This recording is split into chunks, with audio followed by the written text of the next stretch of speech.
that book, and it just goes back to the whole tracking philosophy. It's every little choice you make either takes you in the direction you want to go or the direction you don't want to go. And it just builds upon. It's like you're saving. It's like as you save, the more you save, it just keeps building and the interest builds up. And next thing you know, you have this huge savings, but you got to be patient and keep working at it and don't expect instant results. One of the other ones is The Greatness Guide by Robin Sharma. Now, I just love him because he believes that everyone's a leader, no matter who you are. If you clean toilets, sweep streets, or if you're CEO of a company, you're a leader, and it's how you act and how you be in that role of your life that makes you be the leader in your community. And the other, I gotta say one more great book is Start With Why by Simon Sinek, and he also has a fantastic TED Talk with that same title, so you can look it up. It's like 20 minutes, and it really gets down to that, finding that why you do something. And he bases it on companies, but you can apply that to your personal life. It's getting to the core of why you do something. It's not what you do, it's why you do it, and that's what draws people to you. Well, that is true, and I've often said, that one of the most important people in corporate America is the receptionist or secretary who is in a position to get you in or out of an important meeting that you might want to get, and really knows where all the bodies are buried. It's just like the customer service people in an organization. They're dealing with customers every day, and they know the answer to everything. And there is nothing that I love more than when I go into a big store and I can't find anything, and I ask somebody, well, where is this? And they know.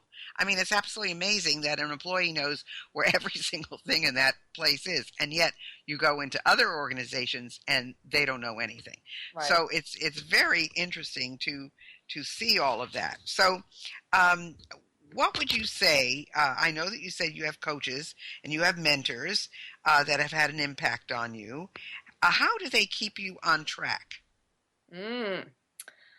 Well, a lot of it is because if you give your word to something, you're going to say you do something. And say if someone personal, not through a book, but somebody who's actually working with you personally, a friend or a colleague or something like that. So if you tell them, share with them what you're creating, and if they're a true mentor or coach for you, they're going to call you out when you're not doing it and they see you're doing something else. Hey, you said you were going to do this. So it's really being true to your word, and it's accountability.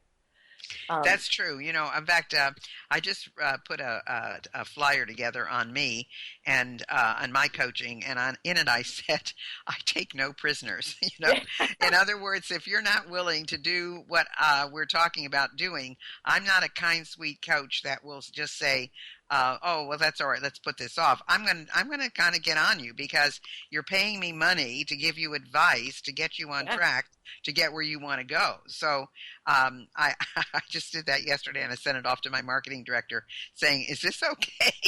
Because I really put it down. Don't work with me if you don't want the truth. Yeah. But basically that's it. So you are a fitness person. So how often do you think people should work out? I mean, I'm a fanatic and I work out every day. As a matter of fact, I worked out this morning before I started the show. So what would you say that is the best way to do it? Some people say 3 times a week for 30 minutes each. Some people say every day. Some people say no, take 2 days off. But I think it depends on the exercise you do, and also whether you're using different muscles and so forth. So what is your opinion? Yeah, I mean, it really comes down to what's your reason for doing it, first of all. What's your why? What's your purpose for doing the exercise?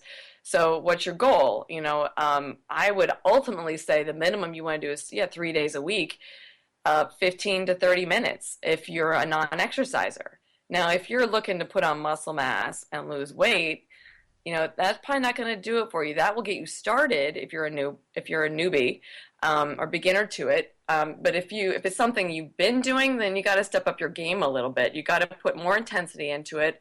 Maybe work up to 4 or 5 days. Some people work out 6 days a week, but they're not doing 6 days a week of strength training. They're varying it. Maybe a body weight workout. There may be a yoga workout in there. They're out doing a run or a walk. They're doing strength training in between.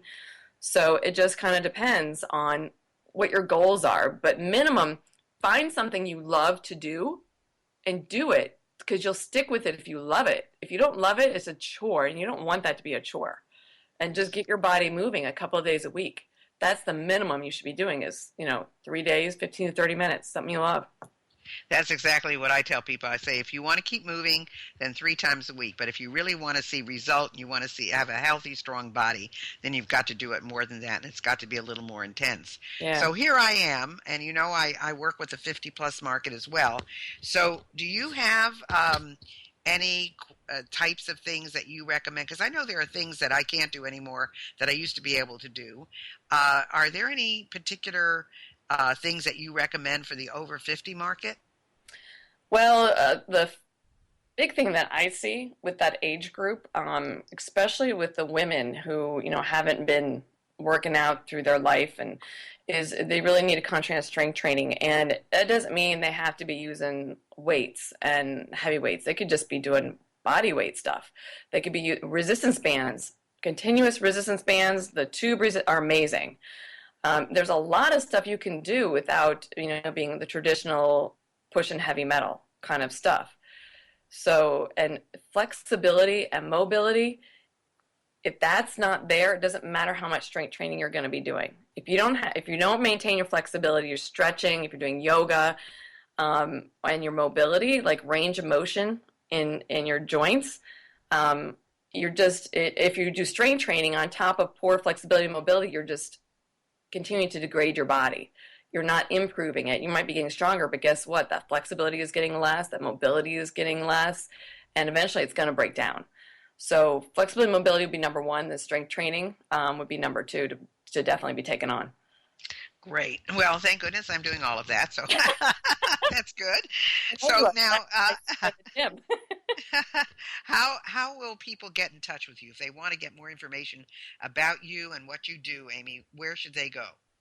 Well, there's a couple places they can find me. I have a website. It's www.lift3, that's the number 3, fitness.com. So LIFT 3fitness.com.